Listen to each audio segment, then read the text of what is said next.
Assalamualaikum warahmatullahi wabarakatuh. Alhamdulillahirrabbilalamin. Wabihi nasta'in ala umurid dunya waddin. Sallallahu ala nabina Muhammadin wa ala alihi wa sahbihi ajmain. Amma ba'. Saudara-saudariku, kaum muslimin muslimat dimanapun berada, yang insya Allah selalu mendapatkan rahmat, hidayah, dan limpahan karunia dari Allah Azza wa Jalla. Kajian lebih baik sholat tarawih witir di rumah daripada di masjid. Sebelum pembahasan mana lebih baik sholat tarawih witir di masjid atau di rumah, maka perlu dipahami bahwa kajian ini bukan menyalahkan salah satu pilihan, karena keduanya pilihan yang baik. Namun ini pembanding terhadap pendapat umum bahwa sholat tarawih harus di masjid dan berjamaah. Padahal ada keutamaan sholat tarawih witir yang didapatkan ketika di rumah. Bahwa sholat tarawih termasuk sholat malam yang di luar bulan Ramadan disebut tahajud, yang dikerjakan setelah bangun malam. Demikian juga untuk witir. Namun jika khawatir tidak dapat bangun malam, maka dikerjakan sebelum tidur. Berapa rakaat sholat malam yang dikerjakan Nabi SAW? Beliau mengerjakan tahajud witir itu 11 rakaat. Bisa dilakukan dengan 2 rakaat ditutup witir. Kadang 4 dan 4 rakaat ditutup witir 3 rakaat. Kadang beliau mengerjakan witir terlebih dahulu dengan 9, 7, dan 5 rakaat. Selanjutnya 2 rakaat dengan duduk. Dalam hadis ada yang menyebutkan 13 rakaat, dan itu termasuk 2 rakaat sebelum fajar. Kedudukannya sholat witir tahajud ini adalah sunnah. Namun ketika beliau tidak mengerjakannya di malam hari, maka beliau menggantinya di waktu siang sebanyak 12 rakaat. Ini disebutkan di Sahih Muslim nomor hadis 1234. Jadi kedudukannya seperti antara sunnah dan wajib. Disebut wajib, hukumnya sunnah. Disebut sunnah, namun jika tertinggal beliau menggantinya. Seperti kedudukan puasa Sa'ban dan iktikaf. Lalu mana yang lebih baik? Tarawih witir di rumah daripada di masjid? Ada 3 dalil dalam kajian ini, yaitu keutamaan sholat sunnah di rumah, 3 hari sholat tarawih Nabi SAW, Khalifah Umar yang memunculkan sholat tarawih berjamaah di masjid di bulan Ramadan. Pertama, hadis yang menyatakan sesungguhnya sebaik-baik sholat seseorang adalah di rumahnya, kecuali sholat wajib. Ini disebutkan Zaid bin Sabit radhiyallahu anhu. Dia berkata, Rasulullah SAW pernah membuat ruangan yang dibatasi dengan sehelai kain atau tikar di masjid. Lalu Rasulullah SAW keluar dan melakukan sholat. Kemudian orang-orang pun ikut melakukan sholat bersama beliau. Di malam berikutnya mereka pun datang. Namun Rasulullah SAW tidak kunjung keluar.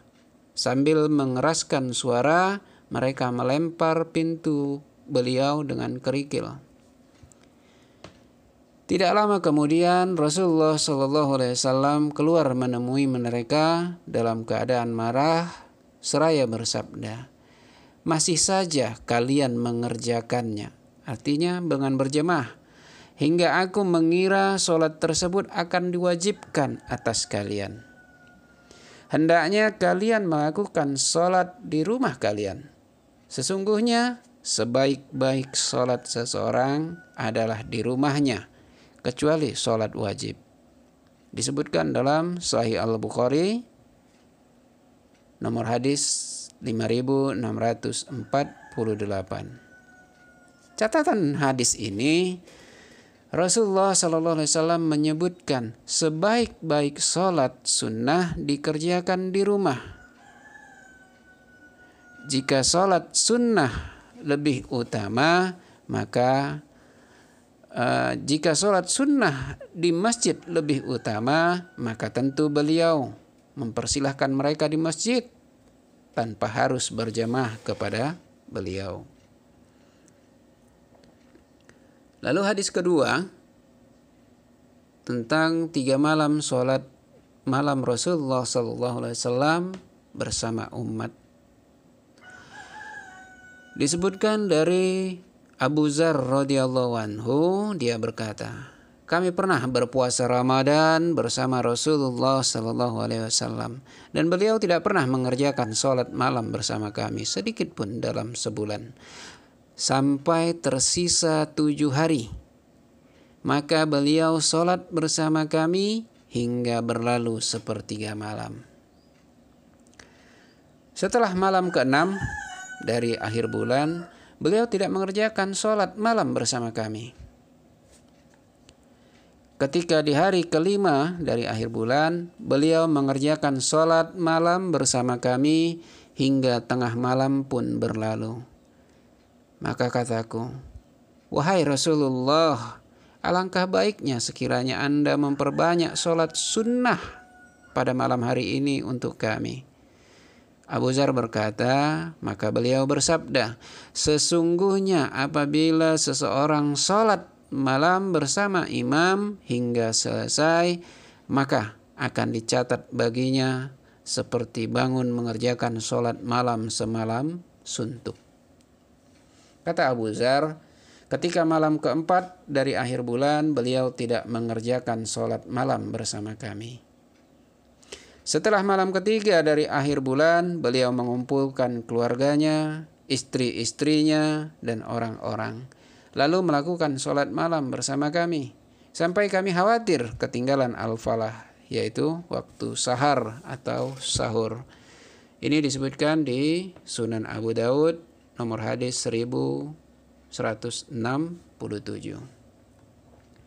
Catatan hadis ini bahwa Rasulullah SAW hanya 3 hari dari 30 hari salat bersama umat di masjid di bulan Ramadan. Jika lebih utama di masjid dan berjamaah, maka tentu akan lebih banyak hari beliau berjamaah di masjid. Yang kedua, permintaan sahabat untuk lebih banyak sholat di masjid bersama, beliau menjawab bahwa pahala seseorang sholat malam bersama imam hingga selesai, maka dicatat baginya seperti bangun semalam suntuk. Bagaimana dengan pahala sholat di rumah? Insya Allah tidak kalah, Allahu a'lam. Yang ketiga, pada hari ke-27 atau 3 malam terakhir, beliau tarawih bersama para keluarga, para istri, dan para sahabat selama semalam suntuk. Dari Isya sampai Al-Falah. Apakah pahalanya sama seperti tarawih berjamaah biasa? Sama, tapi tidak serupa. Seperti duduk setelah sholat subuh hingga sholat isyraq, mendapatkan pahala haji dan umroh. Apakah sama dengan mereka yang berangkat haji dan umroh? Sama, tapi tidak serupa. Allahu a'lam. Lalu hadis ketiga tentang Khalifah Umar yang menjadikan sholat malam di bulan Ramadan tarawih berjamaah di masjid selama bulan Ramadan yang menyatakan tarawih sebaik-baik bid'ah. Ini disebutkan dari Abdurrahman bin Abdul Qari bahwa dia berkata, aku keluar bersama Umar bin Al-Khattab radhiyallahu anhu pada bulan Ramadan menuju masjid. Ternyata orang-orang sholat berkelompok-kelompok secara terpisah-pisah. Ada yang sholat sendiri dan ada yang sholat diikuti makmum yang jumlahnya kurang dari 10 orang. Maka Khalifah Umar berkata, aku pikir seandainya mereka semuanya sholat berjamaah dengan dipimpin satu imam, itu lebih baik. Kemudian beliau memantapkan keinginannya itu, lalu mengumpulkan mereka dalam satu jamaah yang dipimpin oleh Ubay bin Ka'ab. Kemudian aku keluar lagi bersamanya pada malam yang lain. Ternyata orang-orang sholat dalam satu jamaah yang dipimpin seorang imam. Lalu Umar berkata, sebaik-baik bid'ah adalah ini. Dan mereka yang tidur terlebih dahulu adalah lebih baik daripada sholat awal malam. Yang ia maksudkan untuk mendirikan sholat di akhir malam. Sedangkan orang-orang secara umum melakukan sholat di awal malam. Sahih Al-Bukhari nomor hadis 1871. Menjadikan mereka, ini catatan hadisnya. Pertama, menjadikan mereka yang di masjid dalam satu imam itu lebih baik. Dan menjadikan Ubay bin Ka'ab sebagai imam. Padahal Khalifah Umar ibnu Al-Khattab radhiyallahu anhu adalah seorang khalifah yang juga seorang imam. Khalifah Umar ibnu Al-Khattab radhiyallahu anhu disebutkan keluar di malam hari melihat orang-orang sholat di masjid. Ini artinya beliau sendiri tidak sholat malam di masjid tersebut. Lalu yang ketiga, beliau menyebutkan sholat tarawih di masjid berjamaah selama sebulan di bulan Ramadan termasuk sebaik-baik bid'ah. Artinya bahwa ini pekerjaan yang memang dikerjakan Nabi, namun tidak dikerjakan selama sebulan di bulan Ramadan di masjid. Yang keempat, disebutkan juga dalam hadis, mereka yang sholat di akhir malam dengan tidur terlebih dahulu lebih baik dari mereka yang sholat malam atau tarawih di awal waktu di masjid. Jadi dari 3 hadis ini terlihat bahwa sholat malam, tarawih dan witir lebih baik dikerjakan di rumah di akhir malam setelah bangun malam. Namun sholat tarawih witir juga memiliki keutamaan tersendiri. Terlebih yang meragukan diri akan bangun di waktu malam. Silahkan masing-masing berpegang dengan dalil dan pendapatnya tanpa harus saling mencela. Ini telah diajarkan oleh Nabi SAW dan para sahabat.